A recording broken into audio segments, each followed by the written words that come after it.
تلی کا حجم بڑا ہی رہتا ہے اور بر وقت علاج نہ ہونے کی وجہ سے ملیریا کے جراثیم تلی کے اندر ہی موجود رہتے ہیں۔ اس صورت میں 2-4 مہینے کے بعد ملیریا دوبارہ ہو جاتا ہے۔ اس کیفیت کو طبی اصطلاح میں ریلیپس کہتے ہیں۔ یاد رکھیے، جو افراد سال میں 2 یا 3 بار ملیریا سے متاثر ہوں ان میں تلی کا حجم بڑا ہوا ہوتا ہے۔ ان مریضوں کو مخصوص ادویات دی جاتی ہیں جن کے استعمال سے تلی سے ملیریا کے جراثیم ہمیشہ کے لیے ختم ہو جاتے ہیں۔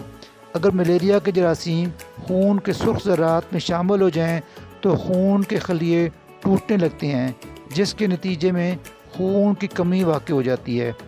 اسے طبی اصطلاح میں اینیمیا کہا جاتا ہے، جو ملیریا کی پیچیدگیوں میں سے ایک پیچیدگی ہے۔ ملیریا کے مریضوں میں عموماً ہیموگلوبن کی مقدار 10 gm/ڈیسی لیٹر سے کم ہوتی ہے، جو 8 یا 6 تک گر جاتی ہے۔ ایسے مریض بہت کمزور ہوتے ہیں اور انہیں بار بار چکر آتے ہیں۔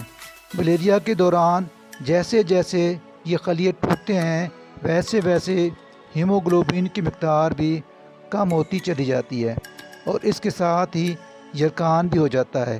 واضح رہے کہ یہ وہ یرقان نہیں جسے عام زبان میں ہیپاٹائٹس کہتے ہیں، بلکہ یہ لال خون کے خلیے ٹوٹنے کی وجہ سے لاحق ہوتا ہے۔ ملیریا کی کئی پیچیدگیاں ہیں، جن سے سب سے زیادہ خطرناک دماغی ملیریا ہے، جسے سیریبرل ملیریا سے موسوم کیا جاتا ہے۔ دماغی ملیریا زیادہ تر پلازموڈیم فیلسیپیرم کی وجہ سے ہوتا ہے، جس میں ملیریا کے جراثیم دماغ کو متاثر کر دیتے ہیں تو دماغ تک خون مطلوبہ مقدار میں نہیں پہنچ پاتا، جس کے نتیجے میں مریض بے ہوش ہو جاتا ہے اور بعض اوقات اسے جھٹکے بھی لگنے لگتے ہیں، اور اگر بروقت طبی مدد فراہم نہ کی جائے تو موت بھی واقع ہو سکتی ہے۔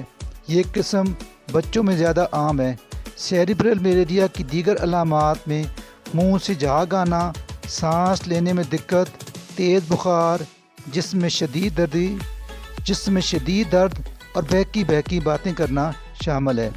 علاوہ ازیں ملیریا کی ایک اور قسم خطرناک ہے جسے بلیک واٹر فیور کہا جاتا ہے، جس کی وجہ سے ہیموگلوبن اچانک کم ہونا شروع ہو جاتا ہے، پیشاب سے خون خارج ہونے لگتا ہے، مریض کے گردے کام کرنا چھوڑ دیتے ہیں اور بخار ہو جاتا ہے۔ اس طرح کی پیچیدگی عموماً موت کی وجہ بن جاتی ہے۔ ویسے تو ملیریا کی تشخیص خون کے ٹیسٹ کے ذریعے بآسانی ہو جاتی ہے، البتہ بعض صورتوں میں بلڈ فلم اور ICT امیونوگلوبولن کرومیٹوگرافک ٹیسٹ بھی تجویز کیے جاتے ہیں۔ ICT امیونو کرومیٹوگرافک ٹیسٹ بھی تجویز کیے جاتے ہیں۔ یہ ٹیسٹ ہر لیبارٹری میں کیے جاتے ہیں۔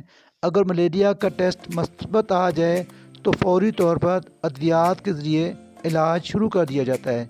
پہلے ملیریا کی ایک مخصوص دوا بہت عام تھی، لیکن اب جب سے ملیریا کے جراثیم میں مزاحمت پیدا ہو گئی ہے تو دوسری ادویات تجویز کی جانے لگی ہیں۔ عمومی طور پر ادویات کا کورس مکمل ہونے پر ملیریا کے جراثیم ختم ہو جاتے ہیں، لیکن اگر کسی قسم کی پیچیدگی جیسے سیریبرل یا بلیک واٹر بخار ہو تو اس صورت میں انجیکشنز کے ساتھ ساتھ ادویات بھی تجویز کی جاتی ہیں۔ اس کے علاوہ جن افراد کا ملیریا کرونک یعنی دامی ہو جائے تو بعض مخصوص ادویات 6 سے 8 ہفتے تک استعمال کی جاتی ہیں تاکہ جراثیم تلی سے مکمل طور پر ختم ہو جائیں۔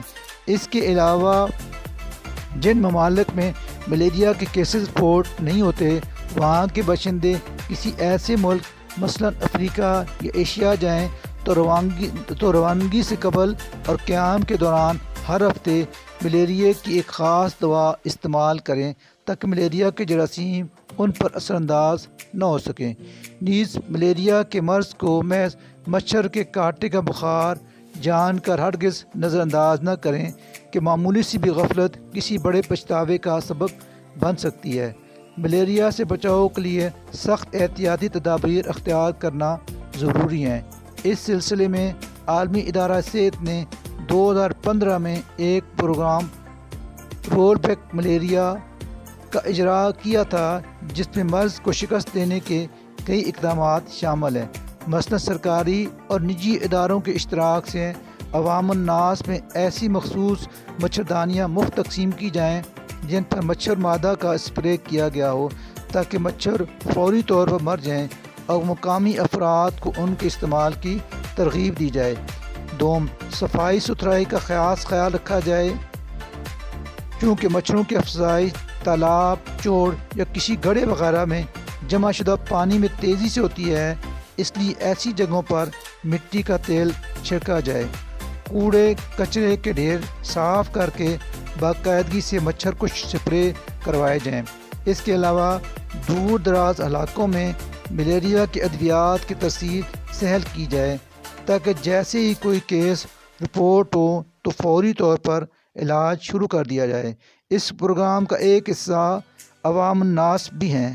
عوام الناس میں ملیریا سے بچاؤ سے متعلق آگاہی فراہم کرنا ہے، جس کے لیے حکومت کے ساتھ الیکٹرانک، پرنٹ میڈیا اور مختلف NGOs کو بھی اپنا فعال کردار ادا کرنا ہوگا، جبکہ چھوٹے بڑے شہروں میں ایسے پروگرامز تشکیل دیے جائیں جن کے ذریعے مرض کے اسباب، علامات، علاج، معالجے اور احتیاطی تدابیر کا شعور اجاگر کیا جائے۔